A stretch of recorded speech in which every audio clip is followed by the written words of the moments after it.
De ahí recién empieza la negociación específica con la empresa para llegar al contrato, ¿sí? Todavía no hay ninguna compra, recién hay un primer paso de un proceso administrativo que no significa que ya tengamos la compra, ¿no? Muy bien, ha sido la voz del campo, la voz de un campesino, la URIA. La URIA hace falta y ya no creen en el Estado. Bueno, ahora dicen que ya se adjudicó. Las otras 3 veces dijeron que ya se había adjudicado y se les cayó en pedazos. Allá no les llega nada, nada de nada. Nosotros vamos a hablar precisamente de esto y de la realidad, por supuesto, con Eduardo Segarra, ex jefe de asesores del Midagri y una de las personas que más estudia el tema del agro. Bienvenido, señor Segarra, a Exitosa. Sí, buenos días, gracias por la invitación. Muchas gracias por estar aquí y por atendernos. Agrorural ha hecho público de que ya les ligó la 4ª compra que se adjudicó, pero de eso de que en realidad llegue y en realidad la repartan, todavía estamos lejos. ¿Cuál es su opinión después de lo que hemos escuchado a un hombre que siembra papa y que se siente solo y que ya no cree en el Estado?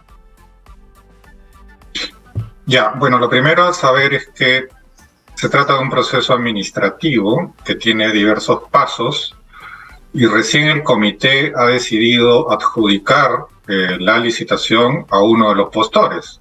Es una empresa de Kenia, en África, ¿no? Que se ha adjudicado la licitación en base a las reglas, a las bases que ha puesto Agrorural para tal fin.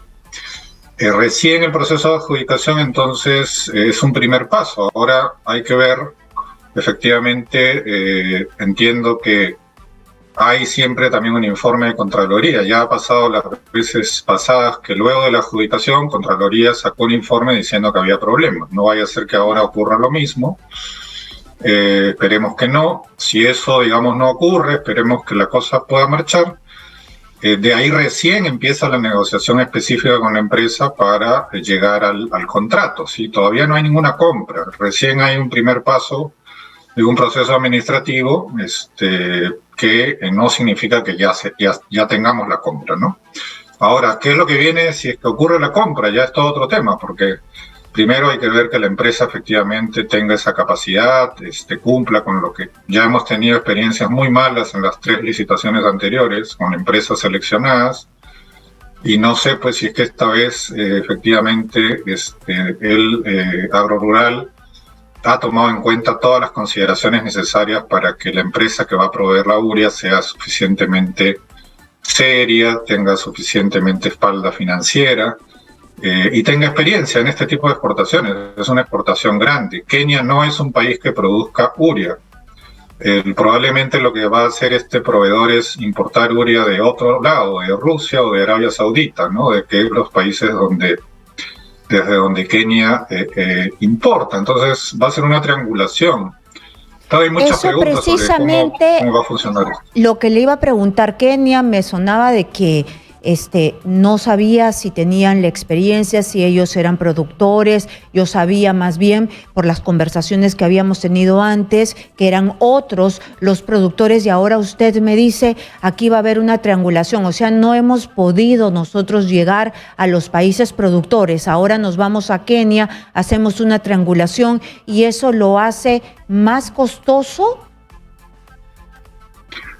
Bueno, el precio que implica el monto que ellos han dicho es bastante bajo, $400 por tonelada. En el contexto actual es un buen precio, es un precio bajo.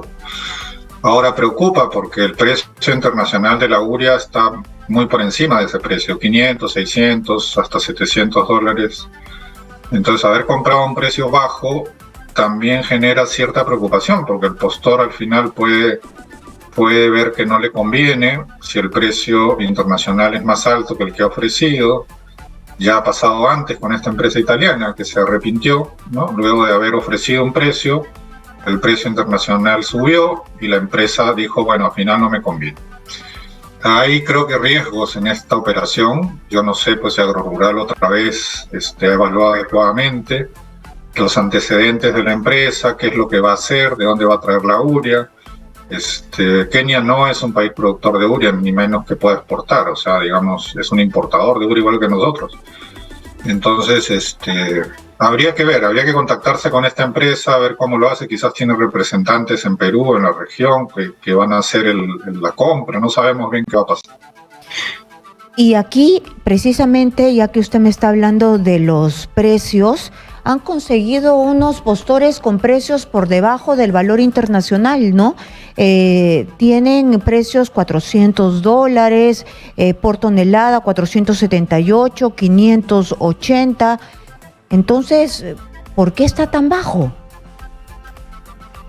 Sí, pues eso aparentemente sería interesante si es que el Perú consigue comprar urea a un precio bajo, pero también es preocupante porque habría que ver el origen de esa urea.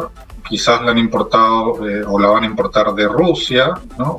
Bajo ciertas condiciones, y eso tiene sus riesgos, dado el conflicto y las dificultades que pueden haber.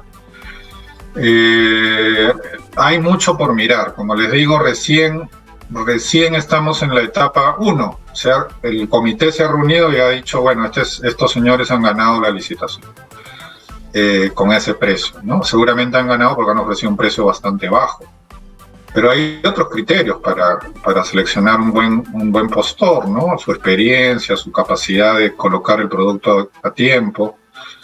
Y sobre eso yo creo que se levantan más dudas que otra cosa, ¿no? Porque una empresa de Kenia, en realidad en un país africano lejano, que no produce urea, tiende a generar cierta incertidumbre sobre esta operación. Muy bien, y además también están los otros problemas que ya lo había detectado en otras adjudicaciones, compras o no sé en qué parte del proceso que se cayeron, de que las empresas no tenían la posibilidad o el mismo Estado no les habían exigido dónde iban a dejar la urea, en qué puntos, no tenían la lista de los agricultores a quien se les iba a repartir y una serie de impedimentos, ¿no?, que no lograron que lleguen a buen puerto. Sí, todavía hay otro conjunto de dudas y problemas, ¿no? Por ejemplo, no se sabe si el Ministerio de Agricultura va a regalar la urea o la va a vender. Algo tan elemental, si usted le pregunta actualmente a algún funcionario de Agricultura, no le pueden responder. Eso genera también una tremenda incertidumbre, porque recordemos que el sector privado en el Perú ya a septiembre, octubre, ha importado casi la misma cantidad de urea que importamos cada año. Es decir, ya en el Perú hay suficiente urea, solo que está a un precio caro. Cuando los importadores vean que el gobierno va a regalar urea, van a generar seguramente acciones legales, porque el gobierno estaría empezando a distorsionar y entrar a afectar, digamos, los precios. Entonces, eso podría generar toda una serie de acciones legales de los importadores de urea y hacer inviable que el gobierno pueda distribuir gratis la urea. En todo caso, tiene que estar claro. El Congreso tenía que aprobar, por ejemplo, una ley para permitir que el Estado venda urea, y el Congreso no ha hecho nada. En general, digamos, yo creo que todavía no hay condiciones adecuadas para saber exactamente qué es lo que va a hacer el gobierno con esta urea si es que al final logra comprarla, ¿no? También el tema del padrón de agricultores, que es realmente lamentable. Solo 30% de los agricultores del país están registrados, con lo cual es imposible hacer un proceso ordenado y adecuado de distribución cuando uno tiene un padrón que está ni siquiera a la mitad, está a la tercera parte de los agricultores. Entonces, realmente es muy lamentable porque con eso no hay nada de seriedad en cómo se quiere hacer este proceso. Muy bien, muchísimas gracias, y eso va en concordancia pues de que la gente ya no cree. Desde el campo nos decían, no cree, yo prefiero hacer las cosas solo, porque si espero al Estado me quedo sin comer. Muchas gracias a Eduardo Segarra por estar con nosotros y explicarnos cómo va